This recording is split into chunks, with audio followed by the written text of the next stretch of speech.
जय हिंद दोस्तों। आज के क्लास में हम लोग 2010 में जो केमिस्ट्री का जितने भी एमसीक्यू क्वेश्चन हैं उस सारे क्वेश्चन को हम लोग 5 मिनट के अंतराल में ही हम 5 मिनट के समय में ही उस सारे ऑब्जेक्टिव को हम लोग क्या करेंगे, वो डील करेंगे और आप लोग याद भी कर लीजिएगा। ओके दोस्तों, टाइम को न गवाते हुए हम लोग अपनी मंजिल की ओर बढ़ते हैं। ठीक है दोस्तों, तो आइए हम लोग क्वेश्चन नंबर 1 से स्टार्ट करते हैं और समझते हैं कि इसका आंसर क्या होगा। क्वेश्चन नंबर 1 आपको अगर दिखाई दे रहा होगा कि फैराडे का विद्युत विच्छेदन का द्वितीय नियम संबंधित है, तो फैराडे के दो नियम आप लोग पढ़े होंगे। समय न व्यतीत करते हुए हम आपको जो है से डायरेक्टली आंसर पर हम लोग बात करेंगे। आप जानते हैं धनायन के परमाणु संख्या ही नहीं होगा, इसका आंसर होगा विद्युत अपघट्ट के समतुल्य भार। इसके आधार पर फैराडे ने 2 नियम दिए थे, फैराडे के प्रथम नियम और द्वितीय नियम। चलिए दोस्तों, क्वेश्चन नंबर दूसरा की बात करते हैं। क्वेश्चन नंबर 2 देखिए क्या कर रहा है। निम्न में कौन एक प्रथम संक्रमण तत्व नहीं है? प्रथम संक्रमण तत्व नहीं है, तो पहले तो जानना पड़ेगा कि संक्रमण तत्व किसे कहते हैं। तो जिसके 72 कक्षा में डी ऑर्बिटल पाया जाता है उसको हम संक्रमण तत्व कहते हैं। Fe जो होता है लोहा, ये संक्रमण तत्व होते हैं। क्रोमियम भी जो होते हैं संक्रमण तत्व होते हैं। निकेल भी संक्रमण तत्व होते हैं, लेकिन मैग्नीशियम जो होते हैं वो संक्रमण तत्व नहीं होते हैं। आइए दोस्तों, क्वेश्चन नंबर हम लोग तीसरा की बात करते हैं।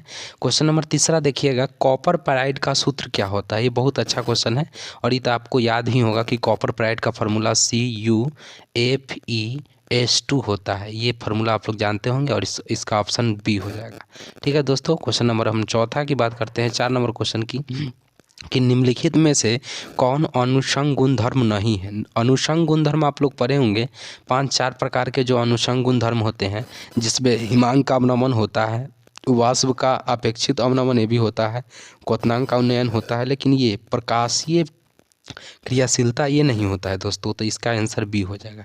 ठीक है दोस्तों, क्वेश्चन नंबर हम लोग 5 की बात करते हैं। क्वेश्चन नंबर 5 जो है बहुत आसान क्वेश्चन है। ग्लूकोज में कायरल कार्बन की संख्या कितना होता है? तो ग्लूकोज में जो कायरल कार्बन की संख्या होता है, नंबर ऑफ कार्बन जो होता है इसमें, वो कार्बन की संख्या जो होता है दोस्तों वो होता है 4। तो आप याद रखिएगा कि कायरल कार्बन की संख्या जो होते हैं वो 4 होते हैं। ठीक है दोस्तों, क्वेश्चन नंबर हम लोग 6 की बात करते हैं। दोस्तों आपको बतला दें कि इसमें से मात्र 10 क्वेश्चन ही पूछा गया था 2010 में। तो आप इस तरह से सारे ईयर का ऑब्जेक्टिव आप याद कर लीजिएगा, तो 15 से 16 नंबर आपको ये आने का चांस होता है दोस्तों। तो हम तो यही कहेंगे कि इसके जितने भी ऑब्जेक्टिव है जो प्रीवियस ईयर में पूछा जा चुका है वो सारे के सारे आप लोग याद कर लीजिए। दोस्तों समय बहुत कम है, आप विचलित नहीं होइए। क्वेश्चन बैंक का जितना भी ऑब्जेक्टिव है, सारे सब्जेक्ट का ऑब्जेक्टिव आप याद कर लीजिए। उससे संबंधित जो भी इंपॉर्टेंट क्वेश्चन है जो अभी तक आप पढ़े हैं वो सारे चीज़ अभी रिवीजन कर लीजिए। ज़्यादा आप भावुक होइएगा और ज़्यादा आप चिंतित होइएगा तो बहुत आप मानसिक तनाव में चले जाइएगा और आपका एग्ज़ाम भी ठीक से नहीं जाएगा। इसलिए ज़्यादा टेंशन नहीं लीजिए। आप अपना क्या कीजिए, जो MCQ क्वेश्चन प्रीवियस ईयर में पूछा जा चुका है वो सारे क्वेश्चन को आप याद कर लीजिए। इसके अलावा जो अभी तक आप साल भर में पढ़े हैं उसको रिवीजन कीजिए। अब नए चीज़ याद कीजिएगा, वो आपके दिमाग में अटेगा नहीं। जो चीज़ आप याद कर चुके हैं उसी का रिवीजन कीजिए, आपका एग्ज़ाम बहुत मंगलमय जाएगा दोस्तों। चलिए क्वेश्चन नंबर हम लोग बात करते हैं। नेक्स्ट क्वेश्चन नंबर हम लोग ये 6 की बात करेंगे कि क्वेश्चन नंबर 6 क्या कर रहा है। कह रहा है CHI3 में एंटीसेप्टिक किया जाता है। तो एंटीसेप्टिक जो किया जाता है वो आप अच्छा तरीका से जानते हैं कि जो आयोडीन मुक्त होकर निकलना, यानी CH3I को जब एंटीसेप्टिक करिएगा ना तो उसमें से I3 जो है आयोडीन वो मुक्त होकर क्या करता है दोस्तों, वो निकल जाता है। इसलिए इसका आंसर क्या हो जाएगा दोस्तों, बी हो जाएगा। अब क्वेश्चन नंबर 7 की बात करते हैं। ग्लिसरॉल क्या है? तो ग्लिसरॉल आप लोग जानते होंगे कि यह एक प्रकार का ट्राईहाइड्रिक एल्कोहल है। अब इसको तो याद करना पड़ेगा, ग्लिसरॉल क्या है? तो ट्राईहाइड्रिक क्या है? एल्कोहल है। फिर क्वेश्चन नंबर हम अगला की बात करते हैं कि चक्रीय मेटाफॉस्फेरिक अम्ल P≡O, P का बंध क्या की संख्या कितना होता है? तो इसकी संख्या अगर आप बात करते हैं इसकी संख्या कितना होता है, तो आप जानते हैं कि इसकी संख्या जो होता है दोस्तों, इसकी संख्या जो होता है वो 3 होता है। आप देखिए दोस्तों क्वेश्चन नंबर की चक्रीय जो होता है, चक्रीय मेटाफोरिक अम्ल में P≡O बंध की संख्या कितना होता है दोस्तों? तो आप याद रखिएगा इसमें जो बॉन्ड की संख्या होता है, नंबर ऑफ बॉन्ड इज जो होता है वो क्या होता है दोस्तों, 0 होता है। ठीक है दोस्तों, क्वेश्चन नंबर हम लोग नेक्स्ट की बात करते हैं। क्वेश्चन नंबर 9 जो है से समझिए। क्वेश्चन नंबर 9 क्या कह रहा है? तो क्वेश्चन नंबर 9 कह रहा है कि एस्मेटलिन में धातु की ऑक्साइड के अपचयन की संयुक्त क्या होता है? तो इसकी संयोजकता जो होता है, जो मेटाग्लिस्ट जो होते हैं उसमें जो इसकी संयोजकता जो होता है वो होता है सी। अब क्वेश्चन नंबर दोस्तों लास्ट है जो ऑब्जेक्टिव है। ये सारे क्वेश्चन जितने भी क्वेश्चन हैं वो सारे क्वेश्चन ऑब्जेक्टिव है और इम्पॉर्टेंट क्वेश्चन है। तो वो सारे इम्पॉर्टेंट क्वेश्चन को हम लोग समझते हैं और मात्र इसमें 10 क्वेश्चन ही है और इस 10 क्वेश्चन को बना लीजिएगा। इसी प्रकार नेक्स्ट ईयर को हम लोग समझेंगे। आइए दोस्तों क्वेश्चन नंबर हम लोग 10 की बात करते हैं। कह रहा है क्या 10 नंबर कि निम्नलिखित में से कौन संघनक बहुलक नहीं है? निम्नलिखित में से कौन संघनक बहुलक नहीं है? तो देखिए दोस्तों निम्नलिखित में से कौन संघनक बहुलक नहीं है, तो आपको बतला दें कि गिलफ्लट ये संघनक बहुलक है। नाइलॉन 66 जो है से ये भी संघनक बहुलक है और डेक्रॉन ये भी संघनक है। ये जितने भी है ना पॉलीमर्स है, लेकिन इसके अलावा जो PTEF जो है ये कोई पॉलीमर्स नहीं है दोस्तों। तो हम उम्मीद करते हैं कि ये मेरा छोटा सा प्रयास आपको बहुत अच्छा लगा होगा दोस्तों। 2010 में जितने भी MCQ क्वेश्चन 2010 में पूछा हुआ था केमिस्ट्री का, वो सारे क्वेश्चन का आंसर हम बतला दिए हैं। आप जाकर इसको याद कर लीजिएगा। इसके अलावा इस ईयर में जितने भी सब्जेक्टिव क्वेश्चन जो इम्पोर्टेंट है उसको हम टिक लगा देते हैं। आप जो पहले से याद कर चुके हैं उसी के आधार पर आप इसको बना लीजिएगा, ताकि आपको एग्ज़ाम के समय आप इसको बढ़िया से क्या कर सकते हैं, याद करके और बना सकते हैं।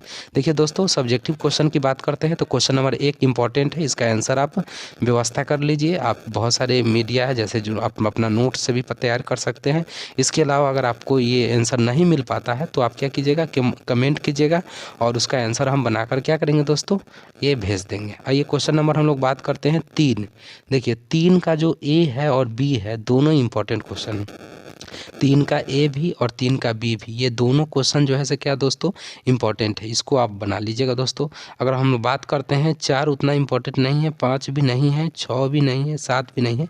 ये 8 नंबर क्वेश्चन बहुत ज़्यादा इंपॉर्टेंट है कि HIHF से प्रबल क्यों है, इसको आप याद कर लीजिएगा दोस्तों। अब 9 नंबर क्वेश्चन की बात करते हैं, क्वेश्चन नंबर 9।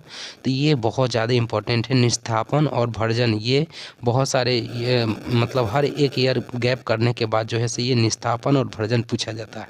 आइए दोस्तों अब क्वेश्चन नंबर हम लोग बात करते हैं नेक्स्ट इम्पॉर्टेंट, ये ज़्यादा इम्पोर्टेंट तो दोस्तों जो ये थी मेंसुरेशन के टाइप से ये दोस्तों जो है से पूछा जाता है। तो ये इम्पॉर्टेंट है कि प्रथम कोटि की अभिक्रिया को 75% पूरा होने में 60 मिनट का समय लगता है, तो इस अभिक्रिया का अर्धायु काल क्या है, ये आप देख लीजिएगा दोस्तों। अब क्वेश्चन नंबर हम लोग नेक्स्ट की बात करते हैं। क्वेश्चन नंबर देखिएगा दोस्तों, शून्य क्रम और प्रथम क्रम ये दोनों का उदाहरण देना है और एक परिभाषा देना है। ठीक है दोस्तों, हम तेज़ी में बोल रहे हैं चूँकि आपका समय अभी बहुत इंपॉर्टेंट है और आपको जो है से बहुत कम समय में सोच रहा है कि जितना ज़्यादा से ज़्यादा लाभ पहुंचा सके। आप भी वीडियो की स्पीड बढ़ाकर ही देखिएगा, समय बहुत ज़्यादा इंपॉर्टेंट है दोस्तों आपके लिए। ठीक है दोस्तों, अब क्वेश्चन नंबर हम लोग नेक्स्ट की देखते हैं।